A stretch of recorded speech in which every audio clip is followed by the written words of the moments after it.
Assalamualaikum warahmatullahi wabarakatuh. Selamat datang pada video pembelajaran program pendidikan kesetaraan paket C PKBM Gandhisena pada mata pelajaran prakarya kelas 10. Pada video kali ini kita akan membahas mengenai modul 2 yang berkaitan dengan jeli melihat peluang unit 1 ide usaha. Berikut pembahasannya.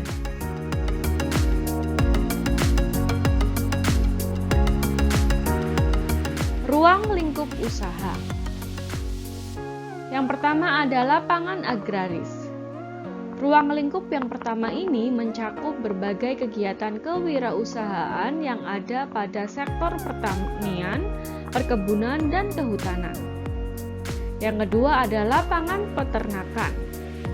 Ada usaha pemeliharaan ikan dan penetasan ikan, contohnya budidaya lele atau ikan hias. Yang ketiga, lapangan perikanan.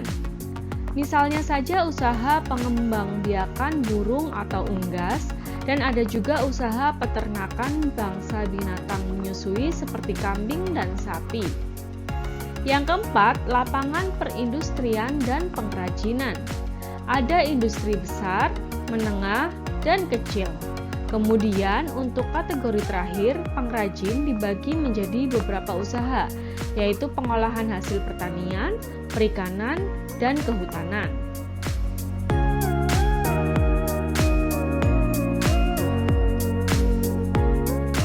Yang kelima, lapangan pertambangan dan energi.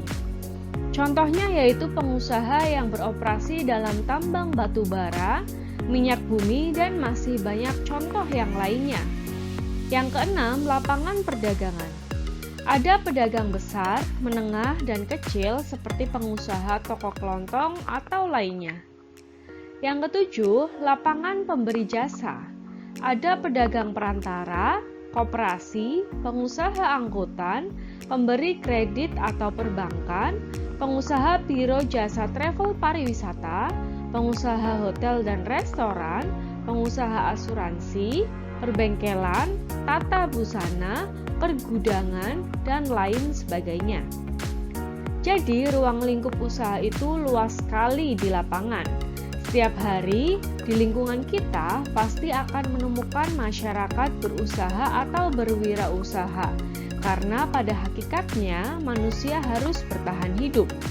Untuk bertahan hidup, ia harus memiliki pendapatan yang dipergunakan untuk memberi makan dan kebutuhan hidup sehari-hari bagi dirinya dan anggota keluarganya.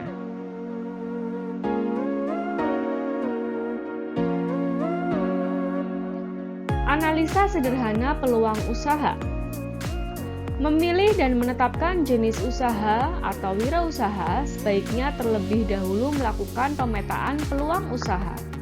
Pemetaan peluang usaha dimaksudkan untuk menemukan peluang dan potensi usaha yang dapat dimanfaatkan, serta untuk mengetahui besarnya potensi usaha yang tersedia dan berapa lama usaha dapat bertahan. Salah satu pemetaan peluang usaha adalah dengan mengamati kebutuhan masyarakat di daerah perbelanjaan. Hal ini dapat dikembangkan jika usaha yang hendak dikembangkan bersifat lokal atau setempat. Kebutuhan masyarakat apa yang dirasakan mendesak dan banyak yang membutuhkan, namun di sisi lain belum banyak yang menggarap. Jikapun sudah ada yang menggarap tapi peluang usaha belum jenuh dan mampu menciptakan layanan yang inovatif. Pemetaan potensi usaha dapat didasarkan pada sektor unggulan dari daerah. Pemetaan potensi menjadi sangat penting untuk mendorong pertumbuhan dan pemerataan ekonomi daerah. Pemetaan potensi usaha dapat dilakukan secara kuantitatif maupun kualitatif.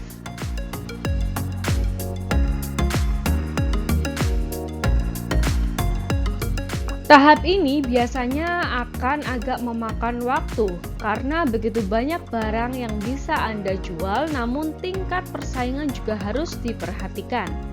Seperti misalnya bisnis makanan. Bisnis luangnya masih cukup luas, namun juga persaingannya semakin berat. Begitu pula dengan bisnis retail yang semakin menjamur.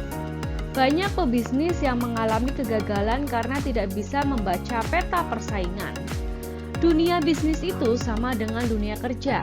Semuanya harus dipersiapkan secara matang jika Anda ingin mendapatkan posisi yang terbaik. Untuk membuka usaha, Anda harus mengetahui apa tujuan Anda.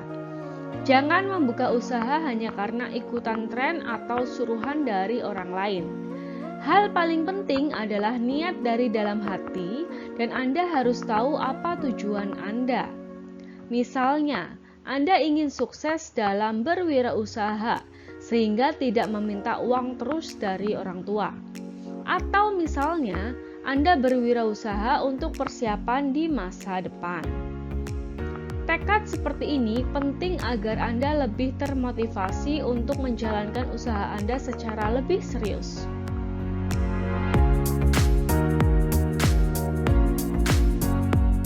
Inti dari rencana bisnis adalah Anda meringkas semua hal yang akan Anda perlukan dalam menjalankan usaha ini.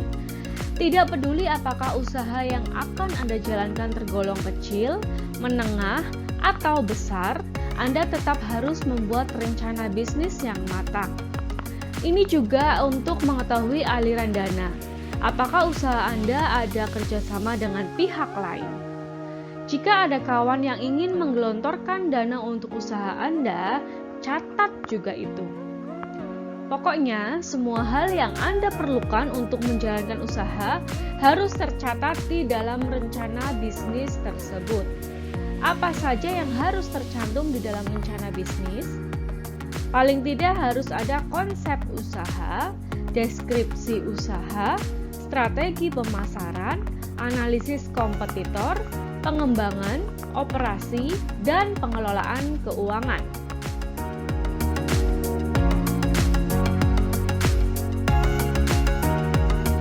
Salah satu bagian terpenting dalam memulai usaha adalah menentukan brand name dari usaha Anda.